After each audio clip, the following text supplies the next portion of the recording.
할렐루야. 오늘도 하나님이 말씀을 통해서 여러분의 은혜 주시고 믿음의 사람으로 굳게 세우시기를 축복합니다. 오늘 여러분은 행복하십니까? 행복한 자라는 사실을 깨닫고 인정하게 되기를 축복합니다. 세상에서 가장 행복한 사람 어떤 사람일까요? 돈이 많은 부자가 행복한 사람일까요? 권력을 가진 자일까요? 마음이 편안한 자일까요? 아니면 하는 일마다 성공하는 성공적인 인생을 사는 사람이 행복할까요? 물론 잠시의 행복, 조금의 행복은 누릴 수 있겠지만은 세상에서 가장 행복한 사람은 아닙니다. 지난주일 낮설교에서 세상에서 가장 불행한 사람은 하나님이 내버려 두시는 사람이라 그렇게 말씀을 전했습니다. 그러면은 우리가 반대로 생각을 하면 되겠죠.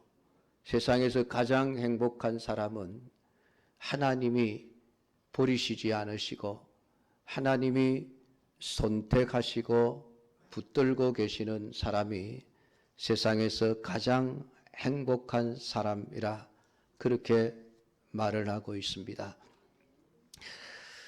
신명기 33장에서 이스라엘을 향해서 이스라엘아 너는 행복한 자로다. 세상에서 너처럼 구원을 받은 백성이 나라가 어디 있느냐. 하나님이 이스라엘 백성들을 향하여 너희들은 행복한 사람들인 줄 알아라. 왜냐하면 너희들처럼 구원받은 나라 민족이 없기 때문이라. 그렇게 말씀을 하셨습니다. 하나님이 말씀하시는 행복자, 가장 세상에서 행복한 사람은 하나님의 선택을 받고 하나님이 주시는 구원의 복을 받아 누리는 자들이니 오늘 이 자리에 앉아있는 저와 여러분 모두가 다 행복한 사람이라는 사실을 깨닫게 되기를 축복합니다. 왜 이들이 하나님의 선택을 받은 것이 행복일까요? 그것은 영원한 지옥의 형벌을 더 이상 받지 않아도 되고 영생과 천국의 복을 받게 되기 때문입니다. 지난주도 말씀을 드렸습니다마는 성경은 세상에 태어나는 모든 사람은 죄인으로 태어난다라고 말씀합니다. 그 사람이 아무리 선하고 착한 사람이라도 성경은 너도 죄인이야 라고 말씀하십니다. 여러분 우리 할아버지 되신 분들 손주 손녀들 사진 보고 동영상 보고 행복해 어쩔 줄 모르는 모습들을 자주 보게 되어집니다. 요즘 뭐 핸드폰 들고 손주들 재롱 부리는 영상을 보면서 그냥 입이 찢어지는 우리 할아버지 할머니들 모습을 참 많이 보게 되어지는데 손주들 참 이쁘죠 여러분. 갓 태어나면 사람들이 천사 같다라고 표현하지 않습니까? 그 새근새근 잠들어 있는 모습을 보면 진짜 뭐 깨부러지고 싶을 정도로 이쁘고 천사 같은 그런 모습을 하고 있습니다. 그런데 성경은 그렇게 이쁘고 천사 같은 아이들일지라도 죄인이다. 그렇게 선언을 하고 있습니다. 왜냐하면 우리의 첫사람 아담과 하와가 하나님께 범죄함으로 스스로 죄인이 되었기 때문에 아담과 하와의 후손들은 자동적으로 죄인의 신분이 되어 버렸습니다. 여러분 중에 아담과 하와의 후손이 아닌 분이 있으면은 그분은 나는 죄인이 아니야 라고 해도 괜찮을 겁니다. 그러나 오늘 여러분의 조상이 첫 번째 조상이 아담과 하와라는 사실을 믿는다면 나도 세상의 죄인으로 태어났구나 라고 하는 것을 인정하셔야만 합니다. 그리고 죄인의 결국은 사망입니다. 하나님과의 관계가 끊어져 버렸고 마치 뿌리가 잘린 꽃과 같은 존재가 되어 잠시 살아있지만은 우리의 육신의 생명은 늘 죽음을 향해 달려가고 있는 것이고, 육체의 죽음 이후에 우리의 영혼은 영원한 지옥불의 고통 속에 들어가게 되어져 있습니다. 그 중에서 그 지옥의 형벌로부터 구원받을 수 있는 사람이 누구입니까? 하나님의 선택을 받은 자들입니다. 하나님이 내버려 두시는 자들은 악에 악을 더하다가 결국 영원한 지옥에 가게 되지만은, 하나님이 선택한 사람은 절대로 지옥에 가지 않습니다. 그래서 성경은 하나님의 선택받아 구원받은 백성이 세상에서 가장 행복한 자라고 말씀을 하고 있습니다. 돈보다도 권력보다도 지옥의 형벌을 받지 않는다는 것, 여러분, 그것이 얼마나 큰 은혜와 복입니까? 여러분들이 나는 복받은 사람이고 나는 행복한 사람이라 그렇게 생각하시며 하루하루를 기쁘고 즐겁게 살아가시기를 주님의 이름으로 축복합니다. 하나님이 우리를 어떻게 선택하셨을까요? 언제 선택하셨을까요? 하나님이 내가 세상에 태어나 살아가는 모습을 보면서 저 사람은 괜찮게 사는구나. 저 사람은 내가 보기에 구원받기에 합당한 조건을 갖추었구나. 그래서 저 사람은 구원해야 되겠다. 아니면은 다른 사람을 보면서 에이, 저 사람은 안 되겠어. 엉망진창으로 사는구나. 저 사람의 말과 행동과 생각을 보니까 도저히 구원 얻을 수 없겠구나. 만약에 하나님이 그렇게 우리를 선택하시고 판단하셨다고 한다면은 과연 이 세상에 하나님의 구원의 선택을 받을 만한 조건을 갖춘 사람이 누가 있겠습니까? 성경은 한 사람도 없다고 선언을 합니다. 시편 14편 1절 이하의 말씀에 어리석은 자는 그의 마음에 이르기를 하나님이 없다 하는도다. 그들은 부패하고 그 행실이 가증하니 선을 행하는 자가 없도다. 여호와께서 하늘에서 인생을 굽어 살피사 지각이 있어 하나님을 찾는 자가 있는가 보려 하신적 다 치우쳐 함께 더러운 자가 되고 선을 행하는 자가 없으니 하나도 없도다. 하나님이 세상에 태어나 살아가는 사람들을 살펴보면서 누가 스스로 하나님을 찾는 자가 있는가? 누가 스스로 선을 행하는 자가 있는가? 눈을 닦고 구석구석을 살피며 찾아보아도 선을 행하는 자가 하나도 없고 모두가 다 더러운 자가 되어지더라. 하나님의 보시기에 그러했다고 성경은 말씀을 하고 있습니다.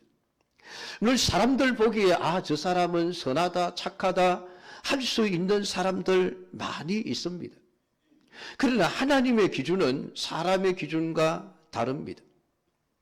하나님의 기준을 충족시켜서 우리의 행위를 통해서 우리가 착하고 선하게 살아서 하나님의 기준을 만족시켜 너는 천국에 들어가기에 합당한 자다라고 선택을 받을 수 있는 자는 한 사람도 없다는 것입니다. 왜냐하면 우리는 다 부패하고 타락한 죄의 본성을 가지고 태어나기 때문에 그렇습니다. 그 본성이 하나님이 우리의 삶에 개입하셔서 우리를 올바른 길로 지도하시고 인도하시지 않으면은 우리의 본성은 자꾸만 죄를 찾아가게 되어져 있습니다. 쇠붙이가 자석에게 끌려가듯이 우리의 모든 생각과 우리의 모든 행동은 우리의 죄의 본성을 따라서 가게 되어져 있습니다. 그래서 바울도 자신을 보면서 탄식했죠. 내가 원하는 바 선을 행하지 않고 왜 원치 않은 악을 행하는가? 그게 바울이 한 얘기입니다, 여러분. 평생을 복음을 전하면서 살았던 그 사도 바울이 우리에게 솔직하게 고백하고 있는 내용이, 내가 선을 행하고 싶은데 선을 행하지 않고, 내가 원하지 않음에도 불구하고 악을 행하는 자기 자신의 모습을 발견하고 깜짝깜짝 놀라는 거예요. 내가 이 정도밖에 안 되는구나. 오라, 나는 공고한 사람이로다. 이 사망의 몸에서 누가 나를 건져내랴. 그게 여러분 우리 인생입니다. 여러분 중에 사도 바울보다 훨씬 나으신 분들이 계실지는 모르겠습니다만은, 사도 바울보다 100배, 1000배 나은 사람이라 할지라도 결국은 우리의 죄의 본성은 우리를 끊임없이 죄로 끌고 가게 되어집니다. 그렇기 때문에 우리의 행실을 보시는 하나님이 우리를 선택하실 수 있는 경우는 전혀 없습니다. 그러니까 하나님이 우리의 행실을 보시고 선택하신 것이 아니라 아예 우리와는 상관없이 하나님의 자의로 누구를 선택하고 누구를 버려둘 것인지를 결정하신 것입니다. 그러니까 그 선택의 시기는 에베소서 1장 4절에 보면 창세전에 그리스도 안에서 우리를 택하셨다고 선언하고 있습니다. 창세전입니다. 오늘 우리가 살고 있는 이 세상이 하나님에 의해서 창조되기 이전부터 하나님의 그 뜻 속에, 하나님의 의지 속에 누구를 구원하고 누구를 선택하고 누구를 내버려 두기로 이미 결정이 되어 있었다는 것입니다. 그러니까 우리의 행위와는 전혀 상관이 없다라는 말씀을 하시는 것이죠. 그러면 우리를 선택하신 목적이 무엇입니까? 에베소서 1장 4절은 우리를 사랑 안에서 그 앞에 거룩하고 흠이 없게 하시려고 우리를 선택하셨다고 말하고 있습니다. 죄악으로 인하여 모든 더러워져 버린 우리의 모든 이 존재 자체를 하나님께서 목욕시켜서 깨끗하고 거룩한 존재로 다시금 회복시키기 위해서 하나님은 우리를 선택하셨다라고 말씀하고 있습니다. 선택의 목적이 단순히 우리를 천국 가게 하기 위한 것이 아닙니다. 천국에 들어갈 수 있는 자격자를 만들기 위해서입니다. 그것이 거룩하고 흠이 없는 자가 되게 하시는 것입니다. 왜냐하면 천국은 거룩하지 못한 자는 들어갈 수가 없고 흠이 있는 자들은 들어갈 수 없기 때문에 그렇습니다. 죄가 없는 존재로 만드셔야 했기에 하나님께서 우리의 인생에 개입하셔서 우리를 거룩하고 흠이 없게 하시는 하나님의 사역을 계속하게 되어집니다. 그 하나님의 선택에 관해서 오늘 우리가 읽은 로마서 9장 10절부터 16절까지는 분명하게 가르쳐주고 있습니다. 아브라함의 아들 이삭이 결혼을 했습니다마는 20년 아이를 낳지 못해서 하나님 앞에 기도했더니 하나님이 20년 만에 아이를 주시는데 쌍둥이를 주셨습니다. 형은 에서이고 동생은 야곱이었습니다. 우리가 너무 잘 알고 있는 분들이죠. 이 두 아이 중에 놀랍게도 하나님은 동생 야곱을 사랑하고 에서는 미워하였다라고 말씀을 합니다. 오늘 본문 13절에 기록된 바 내가 야곱은 사랑하고 에서는 미워하였다 하심과 같으니라 라는 말씀을 해놓고 있습니다. 이 말씀은 말라기서 1장 2절에 기록이 되어져 있는 말씀입니다. 하나님의 선택의 결과입니다. 야곱은 하나님의 사랑을 받았고 에서는 하나님의 미움을 받았습니다. 야곱의 입장에서 보면 굉장히 기분 좋은 일이죠. 그러나 에서의 입장에서 생각해 보면 아주 기분 나쁘고 싫은 일입니다. 아니 하나님, 왜 나를 미워하십니까? 왜 내 동생 야곱을 사랑하시고 왜 나를 미워하십니까? 우리 쌍둥이 아닙니까?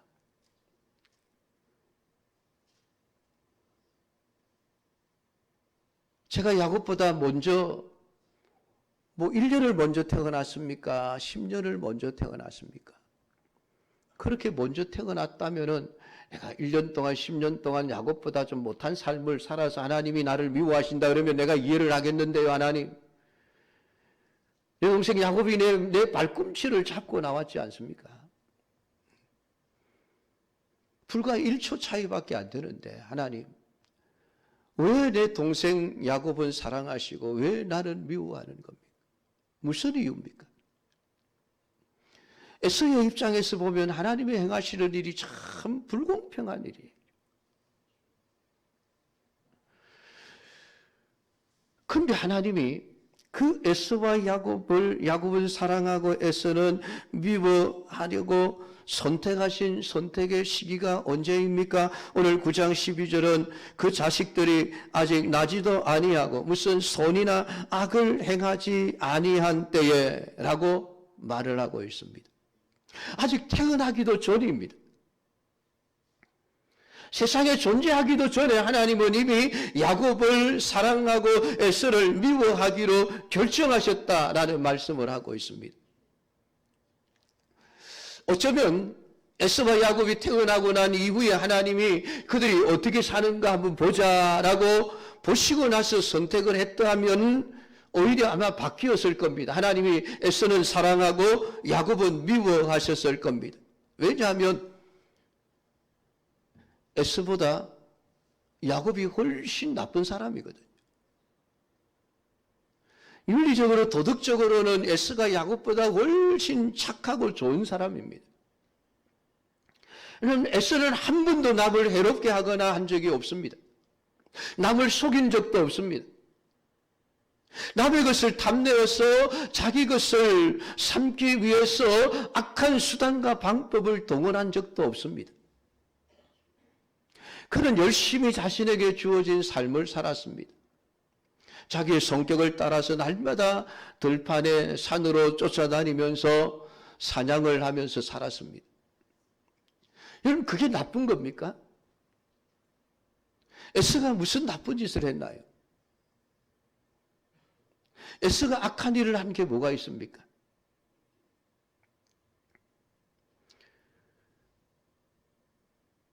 진짜 착한 사람이에요. 야곱은 어떻습니까, 여러분? 야곱은 아버지를 속였습니다. 외삼촌을 속였습니다. 왜요? 돈 때문입니다. 자기 재산을 불리기 위해서. 얼마나 여러분 야비합니까? 남의 약점을 보면은 그 약점을 물고 늘어지면서 자신이 원하는 것을 빼앗고야 마는 사람이었습니다.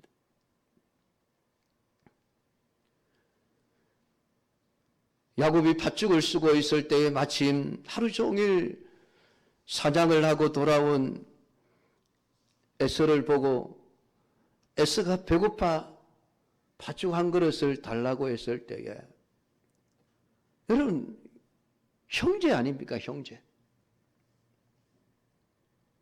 그 팥죽 한 그릇 얼마든지 10그릇이라도 주겠습니다. 여러분 같으면 그렇게 하지 않겠습니까? 형이 배고프다 그러면은 내가 밥을 하고 있는데 그 밥을 여러분 퍼서 형을 주지 않겠습니까, 여러분? 아마 여러분 같으면 다 그렇게 하실 거예요. 근데 야곱은 어떻게 합니까? 옳다, 약점 하나 잡았다. 배고픈 형, 배고파 죽을 지경이 되어 있으니까 저걸 약점으로 내가 뭘 얻어내야 될 것인가. 그거 생각했던 사람이 야곱입니다. 잘 됐네. 혁의 장자의 명분을 내게 팔아. 그러면 내가 팥죽 한 그릇 줄게. 장사꾼으로 보면 아주 수단이 좋은 사람이에요. 적은 것을 투자해서 큰 것을 벌어내는 아주 유능한 장사꾼입니다. 하나님의 입장에서 보면 아니에요. 남의 약점을 물고 늘어지면서 그걸 붙들고 그냥 자기의 욕심을 채우고 자기 배를 채우는 아주 악하고 못된 사람이 야곱입니다. 그러니까 야곱과 에서의 행동을 보면, 그들의 삶의 모습을 보면 절대로 하나님은 야곱을 사랑할 수가 없었을 겁니다. 에서를 사랑하고 야곱을 미워했을 것입니다. 그런데 그들의 행위 이전에, 태어나기 이전에 하나님이 선택하셨기에 야곱이 어떤 삶을 살든 하나님은 자기의 선택을 따라 야곱을 사랑하십니다. 하나님이 에서를 버렸기에 하나님은 그 버리심을 따라 에서를 대접하시는 겁니다. 에서의 인생에 하나님은 무관심합니다. 그가 어떻게 살아가든 관심이 없습니다. 하나님의 관심은 오직 야곱에게 가 있습니다. 왜냐하면 그가 선택한 사람이기 때문입니다. 여러분, 도덕적으로 보면 교회 안에 예수 안 믿고 사는 불신자들보다 더 악한 사람도 있습니다. 교회 밖의 불신자들이 예수 믿는 사람들보다 더 선하고 착한 사람들 많이 있습니다. 그래서 사람들은 교회를 욕하죠. 왜 교회 다니는 사람이 불신자들보다 더 악하냐고. 이상한 게 아니에요, 여러분. 에서와 야곱을 보면 당연한 것입니다. 당연한 것.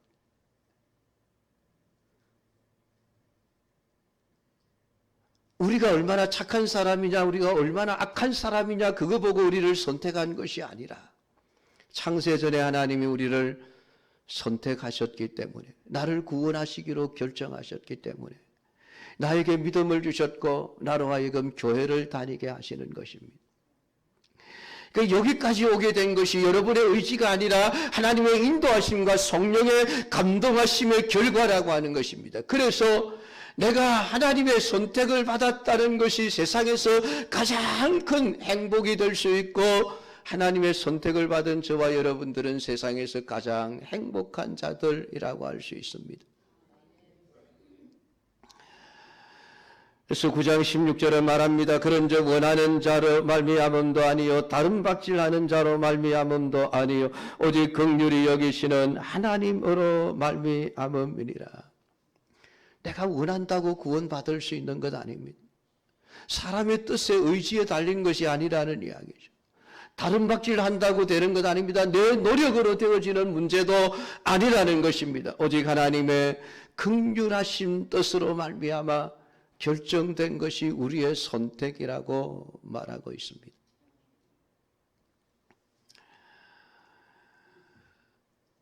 에서의 입장에서 보면 하나님은 불공평한 하나님이라고 생각될 수 있습니다.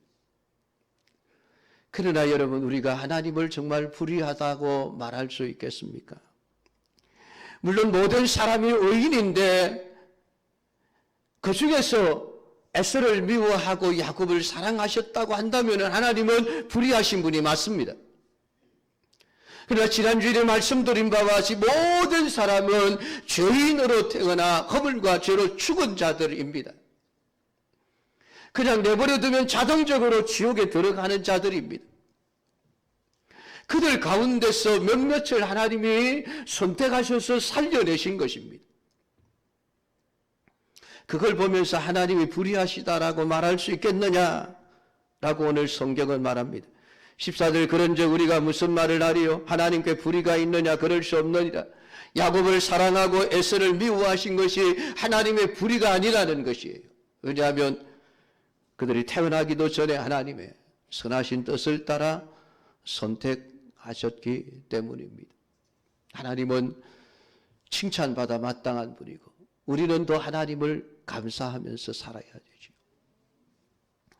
그러면 우리가 선택받았으니까 아무 때나 아무렇게나 내가 뭐 하고 싶은 대로 내가 원하는 대로 살아가면 되겠습니까? 절대로 아닙니다. 왜냐하면 하나님이 우리를 선택하실 때의 목적이 있기 때문에 우리를 거룩하고 험없는 자로 만들겠다. 우리를 선택하신 최종적인 목적입니다. 선택하셔서 그냥 내버려 두시는 것이 아니라는 얘기죠. 하나님이 원하시는 수준의 거룩하고 험이 없는 자가 될 때까지 하나님이 그래서 믿는 자들의 선택받은 자들의 삶에는 하나님이 관심을 가지시고 간섭하시는 거예요. 에서는 간섭하지 않습니다. 에서는 관심이 없습니다. 어떻게 살아가든 내버려 두시지만은 야곱의 삶은 하나님이 개입하시는 겁니다. 자기 마음대로 살도록 내버려 두지 않습니다. 물론 잠시 동안은 내버려 두실 것입니다. 하나님은 그런 야곱을 20년 동안 내버려 두셨습니다. 바다나라 외삼촌 집에서 온갖 희한한 수단과 방법을 동원해서 외삼촌의 그 좋은 양들, 염소떼들을 다 자기의 것으로 만들어버리는 이런 악한 일을 할 때에도 하나님은 야곱이 하는 일들을 다 보고 계셨습니다. 그러나 야곱을 영원히 야곱으로 살도록 내버려 두시지는 않으십니다. 야곱이란 이름의 뜻이 무엇입니까? 발꿈치를 잡은 자라는 뜻입니다. 복중에서부터 에서와 야곱은 싸웠습니다. 왜 싸웠는지는 모릅니다. 어쨌든 치열하게 싸웠던 것 같습니다. 그러다가 형인 에서가 힘이 세웠는지 먼저 세상으로 나가는데 그게 억울했던지 형의 발꿈치를 잡고 세상에 나온 것입니다. 어쩌면 끝까지 형보다 자신이 먼저 세상에 나오려고 했을 수도 있습니다. 아마 근데 대중의 아이들이 그런 생각까지 했는지는 의문입니다만은 어쨌든 형의 발꿈치를 잡고 나온 자입니다. 그 야곱의 뜻은 사기꾼, 아주 악한 사람, 남을 속이는 자, 그런 의미를 가지고 사용되어지는 단어입니다.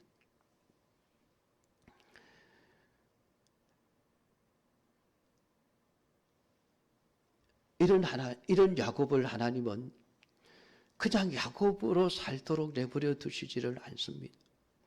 결국은 외삼촌 라반의 집에서 20년 만에 야반 도주할 수밖에 없도록 만드십니다.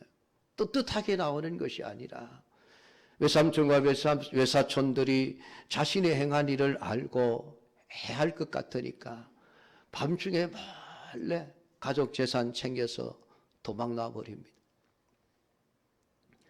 하나님이 지켜주시지 않으셨으면 외삼촌 라반에 의해서 야곱 죽었을 것입니다.